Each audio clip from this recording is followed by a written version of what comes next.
ધોરણ 12 કોમર્સ અર્થશાસ્ત્રમાં ગયા લેક્ચરમાં વિદ્યાર્થી મિત્રો આપણે વેપારી બેંકના કાર્યો આ પ્રશ્નની ચર્ચા કરતા હતા. વેપારી બેંકનો અર્થ જોયો તો વેપારી બેંક કોને કહેવાય અને વેપારી બેંકના કાર્યો તો એને બે ભાગમાં વહેંચવામાં આવે છે, મુખ્ય કાર્યો અને ગૌણ કાર્યો. એમાં આપણે વેપારી બેંકના જે મુખ્ય કાર્યો છે એની ચર્ચા કરતા હતા, જેમાં આપણે પહેલું કાર્ય જોયું હતું કે ભાઈ વેપારી બેંક એ થાપણો સ્વીકારવાનું કાર્ય કરે છે. આપણે વાત કરી હતી કે ભાઈ પ્રજા પાસે રહેલી બચતોનો બેંક સ્વીકાર કરે છે, જેને થાપણ સ્વરૂપે સાચવે છે અને પ્રજાની બચતો પોતાની પાસે રાખે છે, તેમજ વ્યાજ ચૂકવે છે. તો અહીંયા આગળ વેપારી બેંક કેટલા તો કે 3 પ્રકારે થાપણોને સ્વીકારે છે. કયા કયા 3 પ્રકારે? તો આપણે વાત કરી હતી ચાલુ ખાતાની થાપણો, બીજું કે બચત ખાતાની થાપણો, ત્રીજું બચત ખાતાનો એક પેટા પ્રકાર રિકરિંગ ખાતા, અને ત્રીજો છે મુદતી થાપણો, જેને ફિક્સ ડિપોઝિટ તરીકે ઓળખવામાં આવે છે. તો આપણે વાત કરી હતી કે ભાઈ ચાલુ ખાતાની થાપણો કે સામાન્ય રીતે ધંધાદારી પેઢીઓ કે ઉદ્યોગપતિઓ કે જે રોજબરોજની લેવડ દેવડ ઘણી બધી કરવાની હોય છે એવા લોકો ઉપાડતા હોય છે, એવા લોકો આ ચાલુ ખાતું ધરાવતા હોય છે. એના ઉપર કોઈ પણ પ્રકારનું વ્યાજ મળતું નથી, પરંતુ અહીંયા આગળ અમુક પ્રકારનો સર્વિસ ચાર્જ બેંક વસૂલ કરતી હોય છે, ઓવરડ્રાફ્ટની સગવડ હોય છે. બીજું બચત ખાતાની થાપણો જોઈ હતી કે જેમાં મધ્યમ વર્ગના ટૂંકા ગાળા મધ્યમ વર્ગના લોકો, સામાન્ય વર્ગના લોકો જે પોતાની પાસે રહેલી બચતોને ટૂંકા ગાળા માટે અહીંયા બચત ખાતામાં જમા કરાવતી હોય છે, જેને ક્રેડિટ કાર્ડ, ડેબિટ કાર્ડ વગેરે દ્વારા ઉપાડી શકાય છે. આ ખાતાની થાપણો પણ વ્યાજ મળતું હોય છે. ત્યાર પછી રિકરિંગ ખાતું એક પેટા પ્રકાર છે બચત ખાતાનો કે જેમાં જે વ્યક્તિઓ એકસાથે બચત કરવા ઈચ્છતી ન હોય કે ન કરી શકતી હોય તે વ્યક્તિને દર મહિને અમુક કોઈ ચોક્કસ રકમ ખાતામાં જમા કરાવતી રહે છે, અને આવી થાપણો વધે એમ એમને વ્યાજ મળતું હોય છે. તો આવી થાપણોને રિકરિંગ થાપણો કહેવામાં આવે છે. ત્યારબાદ આપણે ફિક્સ ડિપોઝિટ એટલે કે મુદતી થાપણો કે ભાઈ આમાં કે જે લોકો ખૂબ જ મોટા પાયે બચતોનો સંગ્રહ કરવા ઈચ્છતા હોય, બચતો રાખવા માગતા હોય, તો એના ઉપર લાંબા સમય માટે બચતો રાખવા માગતા હોય તો એના ઉપર બેંક વધુ વ્યાજ આપે છે, બરાબર. અને એમના માટે અતિરિક્ત ઉપાડની સવલત હોય છે, ઓવરડ્રાફ્ટની સગવડ હોય છે. આવી બચતો ચોક્કસ જે સમય મુદત આપણે નક્કી કરી હોય એ મુદત જ ઉપાડી શકાતી હોય છે, તો આપણને સંપૂર્ણ વ્યાજ મળે. જો વચ્ચે ઉપાડી લઈએ તો વ્યાજ ગુમાવવું પડતું હોય છે. હવે વેપારી બેંકના બીજા અન્ય કાર્યો, એમાં બીજું કાર્ય મહત્વનું છે ધિરાણની સવલતો પૂરી પાડવાનું કાર્ય. વેપારી બેંક બીજું મહત્વનું કાર્ય કે ધિરાણ આપવાનું કાર્ય કરે છે. તો આજે અર્થતંત્રમાં ધંધા માટે, ખાનગી કારણો માટે રોકાણકર્તાઓને, વ્યક્તિઓને, ખેડૂતોને તથા અન્ય વર્ગના લોકોને નાણાંની જરૂર પડતી હોય છે. ત્યારે એ લોકો આવા નાણાં બેંક પાસેથી ધિરાણ તરીકે મેળવે છે. આપણને નાણાંની જરૂર, કોઈ ઉદ્યોગ શરૂ કરવો હોય, કોઈ વેપાર શરૂ કરવો હોય તો નાણાંની જરૂર પડે તો તાત્કાલિક આપણે બેંક પાસેથી ધિરાણ લેતા હોય છે, લોન લેતા હોઈએ છીએ. તો બેંક આપણને વ્યાજ લઈને વિવિધ પ્રકારનું ધિરાણ પૂરું પાડે છે. અહીંયા બેંક આપણને જે ધિરાણ આપે છે તો એ ધિરાણ સમયના સંદર્ભમાં ધિરાણના 3 પ્રકાર પડે છે. તો આ મુદ્દો યાદ રાખજો વિદ્યાર્થી મિત્રો, ખાસ એ અલગ પ્રશ્ન તરીકે પણ પૂછાય છે કે ભાઈ સમયના સંદર્ભમાં ધિરાણના પ્રકાર કેટલા પડે છે? તો કે સમયના સંદર્ભમાં ધિરાણના 3 પ્રકાર પડે છે. કયા કયા? તો કે ટૂંકા ગાળાનું ધિરાણ, મધ્યમ ગાળાનું ધિરાણ કે લાંબા ગાળાનું ધિરાણ. આ 3 પ્રકારનું ધિરાણ હોઈ શકે છે. હવે જો ટૂંકા ગાળાનું ધિરાણ તો કે 1 વર્ષ સુધીનું જે ધિરાણ લેવામાં આવે છે, 1 વર્ષ માટેનું ધિરાણ આપવામાં આવે એને ટૂંકા ગાળાનું કહેવામાં આવે છે. જ્યારે મધ્યમ ગાળાનું એટલે કે 1 થી વધુ અને 5 વર્ષ સુધીનું, બરાબર, એને મધ્યમ ગાળાનું ધિરાણ તરીકે ઓળખવામાં આવે છે. જ્યારે લાંબા ગાળાનું ધિરાણ જે 5 થી 15 વર્ષ સુધીનું હોય છે, બરાબર, એટલે તમે 5 વર્ષથી વધારે 15 વર્ષ સુધી એવી લાંબા ગાળા માટે ધિરાણ લીધું હોય તો એ લાંબા ગાળાનું કહેવામાં આવે છે. જ્યારે 1 વર્ષ સુધીનું ધિરાણ હોય એને ટૂંકા ગાળાનું, જ્યારે 1 થી વધારે અને 5 વર્ષ સુધીનું એને મધ્યમ ગાળાનું ધિરાણ કહેવામાં આવે છે. તો અહીંયા આગળ વેપારી બેંકો અહીંયા સમયના સંદર્ભમાં 3 પ્રકારે ધિરાણ આપે છે. બીજું કે અહીંયા સમય કોઈ ચોક્કસ નિર્ધારિત ગાળો નથી હોતો, પરંતુ બેંક જે પ્રમાણે તમે જે સમયની મર્યાદામાં ધિરાણ લેવા ઈચ્છતા હોય એ પ્રમાણે બેંક તમને ધિરાણ આપતી હોય છે, અને એ પ્રમાણે વ્યાજનો દર પણ નક્કી થતો હોય છે. અહીંયા આગળ વિવિધ પ્રવૃત્તિઓ અનુસાર ટૂંકો ગાળો, મધ્યમ ગાળો કે લાંબા ગાળો નક્કી થતો હોય છે, બરાબર. ધિરાણના હેતુના સંદર્ભમાં એક આ વાક્ય ખાસ યાદ રાખવાનું કે ધિરાણના હેતુના સંદર્ભમાં ધિરાણ ખાનગી હેતુ માટે, ખેતી માટે, ધંધાકીય હેતુ માટેનું હોઈ શકે છે. લોકો અહીંયા આગળ વિવિધ હેતુઓના સંદર્ભમાં ધિરાણ લેતા હોય છે, બરાબર. કે દાખલા તરીકે કોઈ વ્યક્તિ પોતાનો પ્રાઇવેટ ધંધો શરૂ કરવા માગતા હોય એટલે કે ખાનગી હેતુ માટે, બરાબર. કોઈ વ્યક્તિ ખેતી, ગામડામાં ખેડૂતો ખેતી માટે ધિરાણ લેતા હોય છે બેંકમાંથી. કોઈ વ્યક્તિ ધંધાકીય હેતુ માટે ધિરાણ લઈ શકે. તો આમ વિવિધ પ્રકાર એ ધિરાણ લેતા હોય છે. અને એ રીતે બેંક પણ બધા પાસેથી ધિરાણના જે વ્યાજના દર હોય એક સરખા હોતા નથી. દાખલા તરીકે ગામડામાં ખેડૂતો ધિરાણ લેતા હોય તો ખેડૂતો પાસેથી વ્યાજના દર ઓછા લેવામાં આવતા હોય છે. પણ શહેરમાં જો વેપારી કે ઉદ્યોગપતિ ધિરાણ લેતા હોય તો એમની પાસે વ્યાજના દર ઊંચા લેવામાં આવતા હોય છે. તો આ રીતે બેંકનું એક આ બીજું મહત્વનું કાર્ય છે કે ધિરાણની સવલતો પૂરી પાડવી. ત્યાર પછીનું ત્રીજું કાર્ય છે ચૂકવણી અને ઉપાડની સવલત પૂરી પાડવાની કામગીરી. હવે આપણે બેંકમાં આપણી પાસે જે કંઈ બચતો છે બેંકમાં મૂકી આવે થાપણ તરીકે બેંકમાં હોય છે.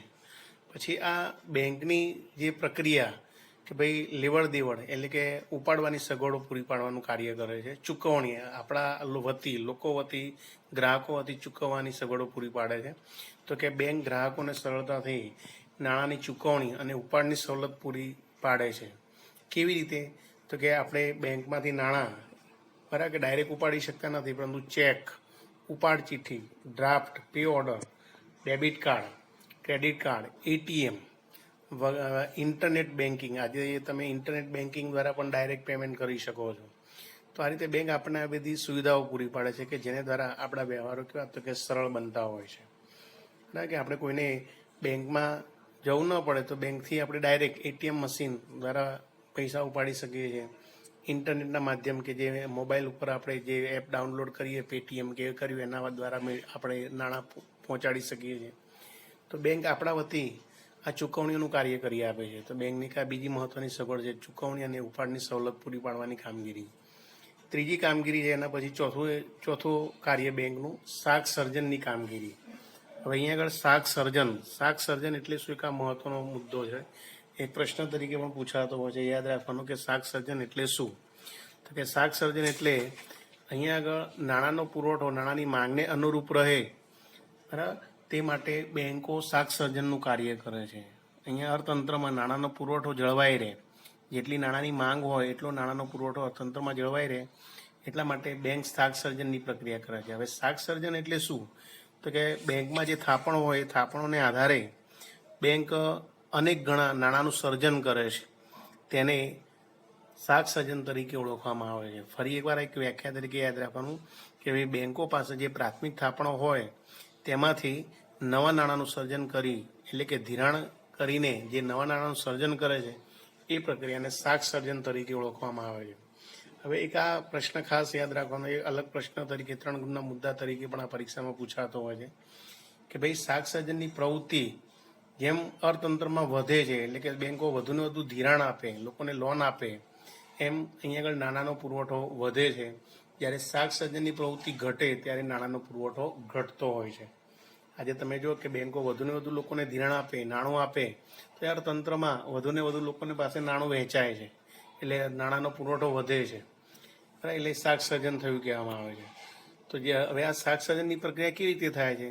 તો કે સામાન્ય રીતે આપણે આ પ્રક્રિયાને એક ઉદાહરણ દ્વારા સમજીએ તો જલ્દી ખ્યાલ આવે.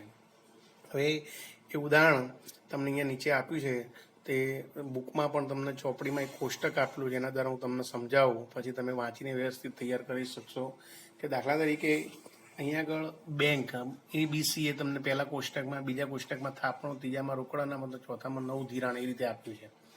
તો સૌથી પહેલાં કોઈ એ પ્રકારની બેંક છે, એ બેંકની અંદર કોઈ એક વ્યક્તિ ચાલો કે 1000 રૂપિયા પોતાની બચતો છે એ થાપણો તરીકે બેંકમાં મૂકે છે, એ બેંકમાં મૂકે છે. હવે બેંકમાં અહીંયા આગળ રિઝર્વ બેંક ઓફ ઇન્ડિયાના નિયમ પ્રમાણે જે થાપણ આવી હોય એ પૂરેપૂરી થાપણનું ધિરાણ આપવાનું હોતું નથી. એટલે કે 20% કે 10% એવું અનામત રાખીને બેંક શાક સર્જન કરતી હોય છે.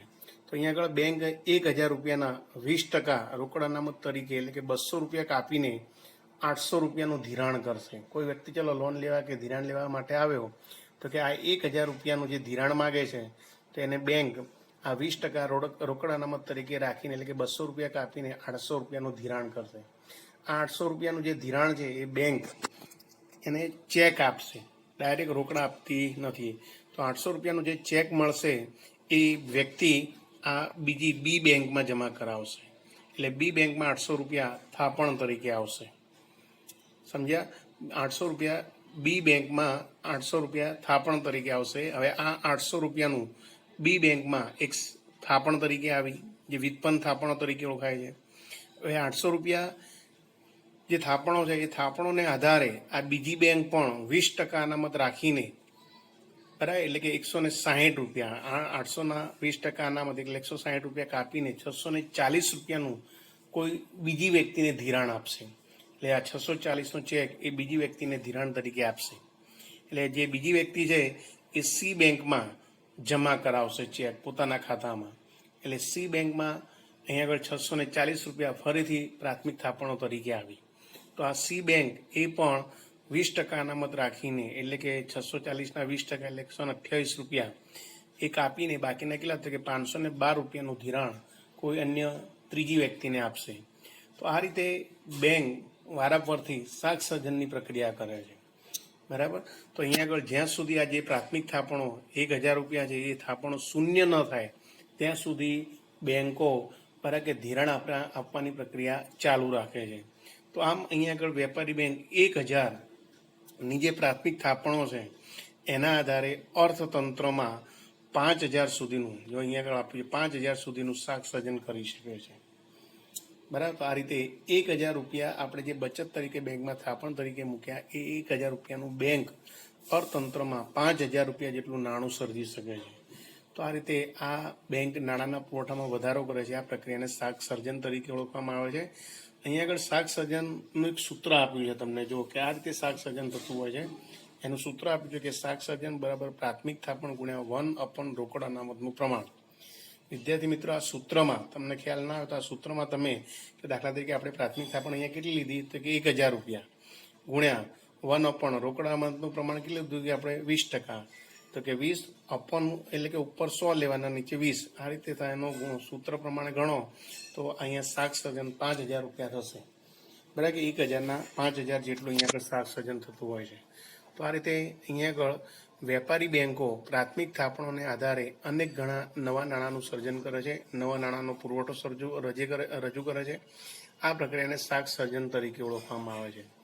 તો અહીંયા આગળ ગ્રાહકો તેમના ચાલુ ખાતામાં જમા રકમ કરતાં વધુ ઉપાડ કરે તેને અતિરિક્ત ઉપાડ તરીકે ઓળખવામાં આવે છે. તો એક આ વ્યાખ્યા પણ યાદ રાખવાની કે ભાઈ વેપારી બેંકો ઓવરડ્રાફ્ટની સગવડ પણ આપે છે. ઓવરડ્રાફ્ટ જેને અતિરિક્ત ઉપાડ તરીકે ઓળખવામાં આવે છે, બરાબર કે દાખલા તરીકે તમારા ખાતામાં 5 લાખ રૂપિયા પડ્યા હોય અને તમને જરૂર છે 6 કે 7 લાખ રૂપિયાની, તો બેંકની તમે તમારા વ્યવહારો બેંકનો ચોખ્ખો હોય, તમારા ઉપર બેંકને વિશ્વાસ હોય અને બેંક પાસે તમે રજૂઆત કરો કે ભાઈ મારે તાત્કાલિક 7 લાખ રૂપિયાની જરૂર છે, મારા ખાતામાં 5000 પડ્યા છે, તો 2 લાખનું મારે વધારે ઓવરડ્રાફ્ટ જોઈએ છે, તો વધારે નાણાંનું બેંક તમને મદદ કરે છે. તો આ પ્રક્રિયાને અતિરિક્ત ઉપાડ ઓવરડ્રાફ્ટ શાક સર્જન તરીકે ઓળખવામાં આવે છે. તો આ રીતે વેપારી બેંકનું કામ મહત્વનું કાર્ય છે, શાક સર્જન તરીકેનું કાર્ય છે. ચલો ત્યાર પછીનું આગળનું 5મું કાર્ય છે આંતર બેન્કિંગ વ્યવહારો કરવા. હવે અહીંયા આગળ વેપારી બેંક આંતર બેન્કિંગ વ્યવહારો એટલે આજે એક બેંક બીજી બેંક સાથે જે વ્યવહારો કરે છે એને આંતર બેન્કિંગ વ્યવહારો કહેવામાં આવે છે. ઘણી વખત આપણે ચલો કે આપણે પોતાની બેંક હોય તો એ બેંકમાં આપણે જે નાણાં મૂકતા હોઈએ છીએ, હવે કોઈ વ્યક્તિને આપણે બીજી વ્યક્તિને ચેક આપીએ છીએ, એ બીજી બેંક હોય છે, તો આપણા બેંકના ખાતામાંથી બીજી બેંકમાં પૈસા કેવી રીતે થયા છે, તો આ બેંકો અંદરો અંદર એકબીજા સાથે વ્યવહાર કરે છે, તો એ આંતર બેન્કિંગ વ્યવહારો કહેવાય છે. તો અહીંયા આગળ બેંકનો એક આ ખ્યાલ છે કે ભાઈ એક બેંક જ્યારે બીજી બેંકને ટૂંકા કે લાંબા સમય માટે ધિરાણ પૂરું પાડતી હોય, ટૂંકા ગાળાનું ધિરાણ એક બેંક બીજી બેંકને મધ્યસ્થ બેંક દ્વારા આપે છે, આને કોલ મની કહેવામાં આવે છે અને એના ઉપર લેવામાં આવતા વ્યાજને કોલ મની રેટ કહેવામાં આવે છે. તો એક આ વ્યાખ્યા યાદ રાખજો કે ઘણી વખત બેંકોને જરૂર પડતી હોય છે નાણાંની. જ્યારે કોઈ બેંક મુશ્કેલીમાં મુકાય વેપારી બેંક, ત્યારે એની પાસેની નજીકની કોઈ બેંક હોય એની પાસેથી નાણાકીય મદદ મેળવતી હોય છે. આ નાણાકીય મદદ એ કેવી રીતે તો કે મધ્યસ્થ બેંક દ્વારા મેળવતી હોય છે અને મધ્યસ્થ બેંક જ્યારે અન્ય વેપારી બેંકને મદદ આપવાનું કહે છે અને ત્યારે એને કોલ મની કહેવામાં આવે છે. તો અહીંયા જો આ વ્યાખ્યા યાદ રાખવાની કે ભાઈ ટૂંકા ગાળાનું ધિરાણ એક બેંક બીજી બેંકને મધ્યસ્થ બેંક દ્વારા આપે છે અને આને કોલ મની કહેવાય છે અને એના ઉપર લેવાતા વ્યાજને કોલ મની રેટ કહેવામાં આવે છે. ટૂંકા સમયગાળા માટે એટલે કે દાખલા તરીકે અઠવાડિયા માટે, 2 દિવસ માટે, 15 દિવસ માટે, એ રીતે ટૂંકા ગાળા માટે કોઈ એક બેંક બીજી બેંક નજીકની બેંક પાસેથી પોતાની જે જરૂરિયાત માટે ધિરાણ મેળવે તો એને કોલ મની કહેવાય છે અને એના ઉપર જે વ્યાજનો દર એક બેંક બીજી બેંકને આપે છે એને કોલ મની રેટ કહેવામાં આવે છે. તો આ રીતે એક આ ટૂંકી વ્યાખ્યા પણ યાદ રાખવાની, કોલ મની રેટ એટલે શું, એક પ્રશ્ન તરીકે પૂછાતો હોય છે. તો આમ આપણે અહીંયા આગળ આ વેપારી બેંકના આપણે 5 કાર્યો પૂરા કર્યા. બરાબર કે કયા 5 કાર્યો કર્યા? તો કે સૌથી પહેલાં આપણે જોયું કે ભાઈ થાપણો સ્વીકારવાનું કાર્ય કરે છે. બીજું કે વેપારી બેંક અહીંયા થાપણો 3 પ્રકારે સ્વીકારે છે: ચાલુ ખાતાની, બચત ખાતાની, બચત ખાતાની, આ ઉપરાંત મુદતી થાપણો. બીજું કાર્ય આપણે જોયું કે ધિરાણની સવલતો પૂરી પાડવાનું કાર્ય કરે છે.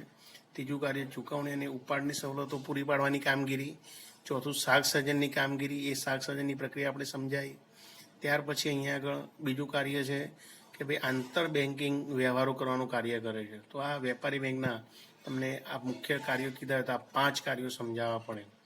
હવે બીજો જોડે જોડે પ્રશ્ન છે કે વેપારી બેંકના બીજા કાર્યો કયા છે? તો કે વેપારી બેંકના ગૌણ કાર્યો.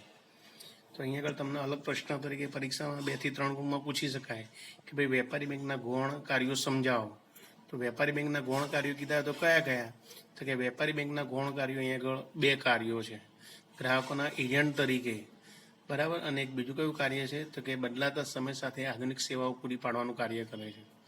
તો કે વેપારી બેંકો ગ્રાહકોના એજન્ટ તરીકે, એટલે કે બેંક તેના ગ્રાહકોને વિવિધ સેવાઓ પૂરી પાડે છે. બરાબર, કેવી રીતે? તો કે અહીંયા આગળ વેપારી બેંકો ખાસ કરીને વીમાના પ્રીમિયમો ભરવા, કંપનીના વ્યાજ અને ડિવિડન્ડ ચૂકવે, પગારો ચૂકવવાનું, આયાતકારોને નિકાસકારોને શાખનું પ્રમાણપત્ર આપવાનું, એટલે કે કેટલીક આર્થિક પ્રવૃત્તિઓ માટે બાંહેધરી આપવાનું કામ કરે છે. આ ઉપરાંત કરવેરાના ચલણો ભરવાનું કાર્ય કરે છે. બેંક ગ્રાહકોને તેની કિંમતી વસ્તુઓ જેવી કે શેર, દાગીના, અગત્યના જે દસ્તાવેજો વગેરે સાચવવા માટે સેફ ડિપોઝિટની સવલત આપે છે. તો જો અહીંયા આ મુદ્દો પણ યાદ રાખજો કે સેફ ડિપોઝિટ વોલ્ટ, લોકર આપણે કહીએ છીએ ને, ઘણા લોકો કહે છે કે અમે પૈસા નાણાં નહીં પરંતુ દાગીના, ઘરેણાં, તો કે અમે બેંકમાં લોકર ખોલાવીએ છીએ, ત્યાં મૂકી રાખીએ છીએ. તો બેંક આ રીતે સેફ ડિપોઝિટ વોલ્ટ, લોકરની સુવિધા પૂરી પાડે છે. બદલામાં ગ્રાહકો પાસેથી ભાડું પણ વસૂલ કરે છે. આ ઉપરાંત બેંકનું એક બીજું કાર્ય કે ભાઈ ખૂબ નાના કદની આર્થિક પ્રવૃત્તિ માટે અમુક વર્ગને ખૂબ નાના પ્રમાણમાં ધિરાણ પૂરું પાડે છે, એને માઇક્રો ફાઇનાન્સ કહેવામાં આવે છે. તો એક આ વાક્ય પણ યાદ રાખજો કે ભાઈ ખૂબ નાના કદની આર્થિક પ્રવૃત્તિ, એટલે કે સામાન્ય જે વેપારીઓ કહેવાય છે એમને ખૂબ જ ઓછા પાયે ધિરાણ જોઈતું હોય તો એવું નાના પાયે ધિરાણ આપે છે કે જેને માઇક્રો ફાઇનાન્સ તરીકે ઓળખવામાં આવે છે.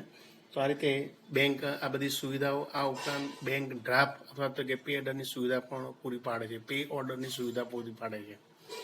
આ રીતે વેપારી બેંકનું એક આ ગૌણ કાર્ય છે કે ગ્રાહકના એજન્ટ તરીકેનું કાર્ય કરે છે.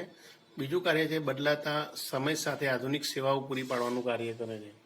હવે બદલાતા સમય સાથે એટલે કે વર્તમાન સમયમાં આજે તમે જોઈ શકો છો કે ભાઈ બેંકોની કાર્ય પદ્ધતિ અત્યારે ધીમે ધીમે બદલાતી રહી છે. બેંકોના કાર્યોમાં સતત નવીનીકરણ થતું રહે છે. આજના સમયમાં ચલણ કે ચેક વાપર્યા વગર આપણે એક બેંકના ખાતામાંથી કોઈ અન્ય બેંકના ગ્રાહકના ખાતામાં મિનિટોમાં નાણાંની ઇલેક્ટ્રોનિક ટ્રાન્સફર થતી હોય છે. બરાબર કે દાખલા તરીકે તમે ચેક આપો છો, ચેક દ્વારા પણ થતું હોય છે. હવે અત્યારે ઇન્ટરનેટ માધ્યમો આવ્યા છે, તો તમે તમારા ફોન ઉપરથી બરાબર કે નાણાંની લેવડ દેવડ 1 મિનિટમાં 1 સેકન્ડમાં થઈ જતી હોય છે. તો એના માટે કહ્યું તો કે નાણાંની આ ઇલેક્ટ્રોનિક ટ્રાન્સફર માટે NEFT, આ નામ યાદ રાખજો, NEFT તો કે નેશનલ ઇલેક્ટ્રોનિક ફંડ ટ્રાન્સફર, અને બીજું કહ્યું તો કે RTGS, real time gross settlement જેવી સુવિધાઓ ઉપલબ્ધ કરાઈ છે. આ બંને સુવિધાઓ કોર એટલે કે centralise online real time exchange એટલે કે સમગ્ર દેશમાં ઉપલબ્ધ બની છે, અને પરિણામે આપણે આજે દેશમાં કોઈ પણ બેંકની કોઈ પણ શાખામાં આપણે નાણાં મિનિટોમાં હેરફેર કરી શકીએ છીએ. તો આ રીતે બેંક આપણને એક આ મહત્ત્વની સુવિધાઓ પૂરી પાડે છે. બીજું કે ઇન્ટરનેટ બેન્કિંગ તથા મોબાઈલ ફોનના બેન્કિંગ એપ દ્વારા ગ્રાહક પોતાના ખાતાની વિગતો કમ્પ્યુટર અને મોબાઈલ ફોન પર મેળવી શકે છે. આજે તમારા મોબાઈલ ફોન ઉપર આપણે કોઈ પણ બેંક, દાખલા તરીકે જે બેંકમાં ખાતું હોય એ બેંકની એપ આપણે ડાઉનલોડ કરી રાખી હોય તો એ બેંકમાં આપણા ખાતાની વિગતો આપણે જાણી શકીએ છીએ કે ભાઈ કેટલા પૈસા ડેબિટ થયા, કેટલા પૈસા બરાબર કે જમા થયા, તે જાણી શકાતું હોય છે. આપણા ખાતામાં કેટલી રકમ છે તે જાણી શકાતું હોય છે, એટલે આપણે બેંક સુધી જવું પડતું હોતું નથી. તો આ બેંક આપણને એક આ સુવિધા પૂરી પાડે છે. આ ઉપરાંત બેંકો ડીમેટ ખાતાની સગવડ પૂરી પાડે છે. જો એક આ પોઈન્ટ ટૂંકા પ્રશ્ન તરીકે યાદ રાખવાનું કે ડીમેટ ખાતું એટલે શું, તો આ ટૂંકમાં વ્યાખ્યા અંડરલાઈન કરજો કે ડીમેટ ખાતું એટલે કે શેર, ડિબેન્ચર, બોન્ડ, જામીનગીરીઓ વગેરેને ભૌતિક સ્વરૂપે સાચવવા ન પડે તે માટેનું ઇલેક્ટ્રોનિક ખાતું, જેને ડીમેટ ખાતું કહેવામાં આવે છે. આ શેર બજારમાં જે લોકો શેર બજારનું કામ કરતા હોય છે, શેર ડિબેન્ચરને સાચવવા માટે આવું ડીમેટ ખાતું ખોલાવતા હોય છે, જે આખું અલગ ખાતું છે. તો ફરી એકવાર કે શેર, ડિબેન્ચર, બોન્ડ, જામીનગીરીઓ વગેરેને ભૌતિક સ્વરૂપે ન સચવવા પડે તે માટેનું ખાતું, ઇલેક્ટ્રોનિક ખાતું, જેને ડીમેટ ખાતું તરીકે ઓળખવામાં આવે છે. આવું ખાતું ધરાવનાર લોકો પોતાના શેર, ડિબેન્ચર, બોન્ડ વગેરે ઇલેક્ટ્રોનિક સ્વરૂપે સાચવી શકે છે. તો આ રીતે બેંકના 2 ગૌણ કાર્યો છે, યાદ રાખજો. કયા કીધા આપણે? કે ગ્રાહકોના એજન્ટ તરીકે તથા ઉપયોગી સેવાઓ પૂરી પાડવાનું કાર્ય કરે છે, અને બીજું વેપારી બેંક બદલાતા સમય સાથે આધુનિક સેવાઓ પૂરી પાડવાનું કાર્ય કરે છે. તો અહીંયા આગળ આપણે વેપારી બેંકના જે કાર્યો કહેવાય છે, એ આખો જે આ પ્રશ્ન એની ચર્ચા આપણે પૂર્ણ કરી છે. તો વેપારી બેંકના આપણે મુખ્ય કાર્યો પણ જોયા, અને વેપારી બેંકના આપણે ગૌણ કાર્યોની ચર્ચા પણ પૂરી કરીએ છીએ. તો હવે આના પછીનો જે પ્રશ્ન આવશે એની આપણે નેક્સ્ટ વિડીયોમાં ચર્ચા કરીશું.